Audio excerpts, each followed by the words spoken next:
Hey, it's been a few days. It's day 38, and it's really not, but it's my day 38. Even though I've been staying on my program and everything, it's just been, as I started this journey, it's been 100 days of weight loss and kind of documenting my life and how I'm getting through these days.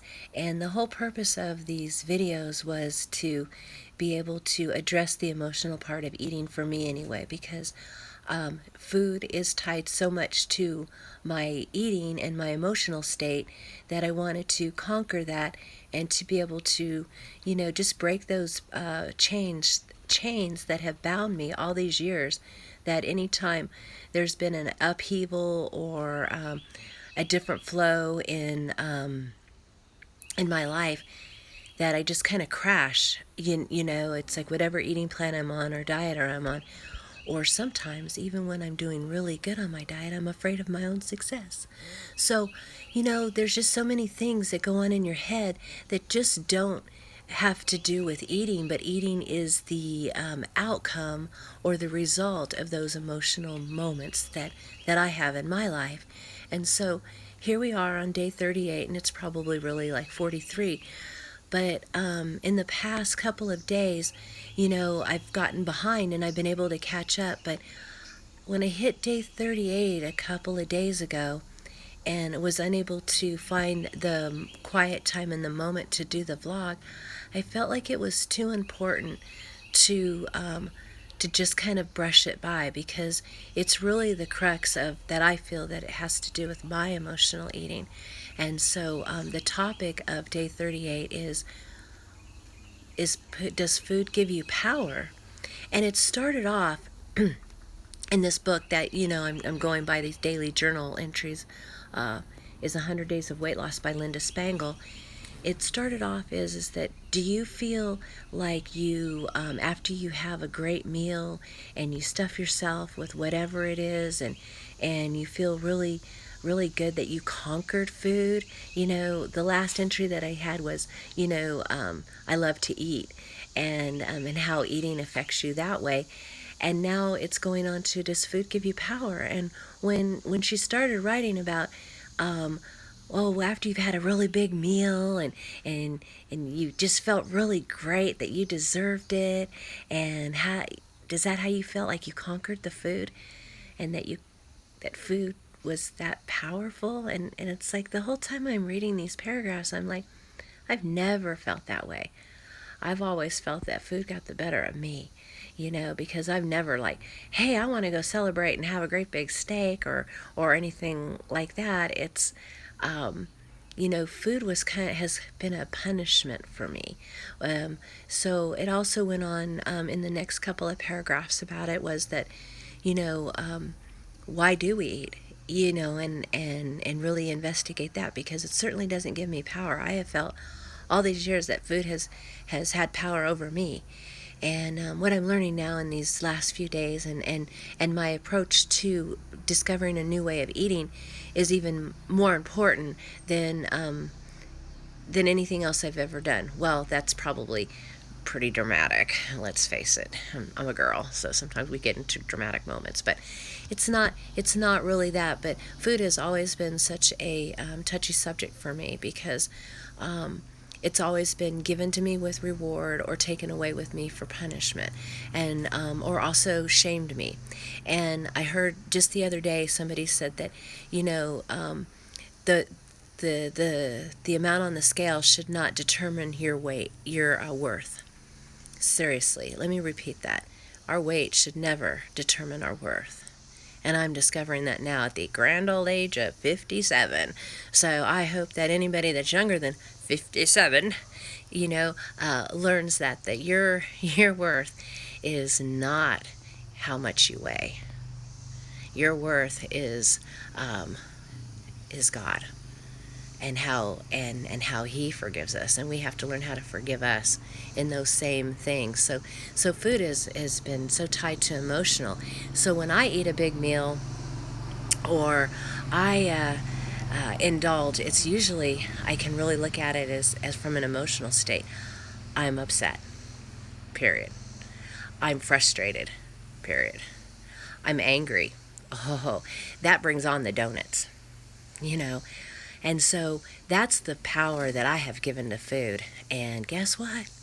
I used to be that way, and I'm no longer that way because I am in charge. I am committed to creating a better lifestyle. And the irony of all of that is that I've been an avid exerciser my whole life. I have loved exercises. I've led exercise classes.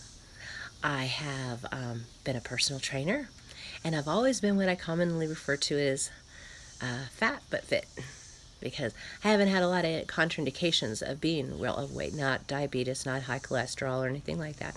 I've just been a chubby gal. And guess what? I'm looking at being a thinner gal and not a chubby gal anymore. And so I'm really I just felt like today was really important to give you not food for thought, please, not food for thought, but something to contemplate about next time you feel like you're having cravings. Is discover why you're having those cravings. Is it because somebody made you feel bad? Or, you know, something happened at work, somebody cut you off on the road? Whatever it was, why are the cravings happening? And more importantly, do you give in to them? Because if you can conquer that and go, let's give it 5 more minutes and see how I feel. And if I still want to tackle that donut, I know I'm a donut queen, but I haven't craved any in all these days. Haven't wanted it, and trust me, there's been a lot of upheavals. As you can tell by the background, here I am, I'm at the lake again. My mother-in-law's sick. And so once I got through with the bronchitis last week, I had to come up here to help my father-in-law with my mother-in-law because, they're both up there in age and they need help. And so I take the night shift, and my father-in-law takes the day shift because she doesn't like being alone.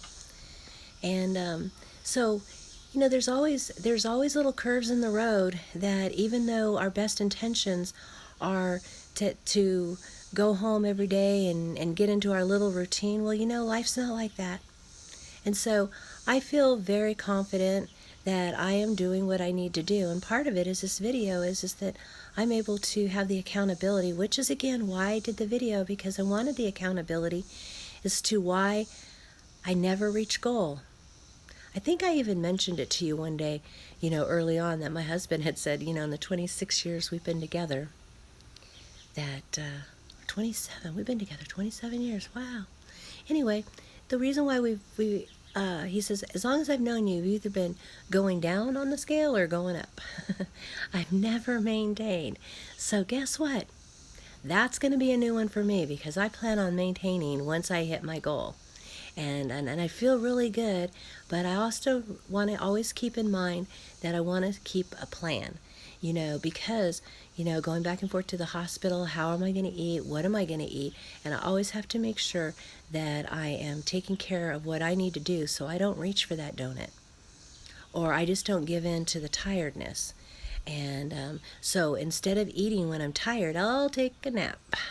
So anyway, I hope you are doing really good, and I hope this helps you, because it's sure helping me with learning about how I am emotionally and how it relates to food, because I feel like you can't change your eating unless you know what's eating you. And remember, you're worth it, no matter what the scale says. And if you're comfortable at whatever scale your scale says, that's okay, because that's you. And that doesn't define who you are by what the scale says. So, pray for my mother-in-law, please. And I thank you for being patient. And we're going over 100 days, but we are going by 100 days. So I originally started, it was September 19th, and I probably won't be done with 100 days until like the end of September. But God bless y'all, and thank you for tuning in and all your great responses. I love it when I see somebody new reach out and say thank you, because I want to say to you all, thank you, because I really appreciate your patience and your encouragement, because you know what? The scale's not going to define me anymore about my worth. So I'll see you tomorrow. Bye.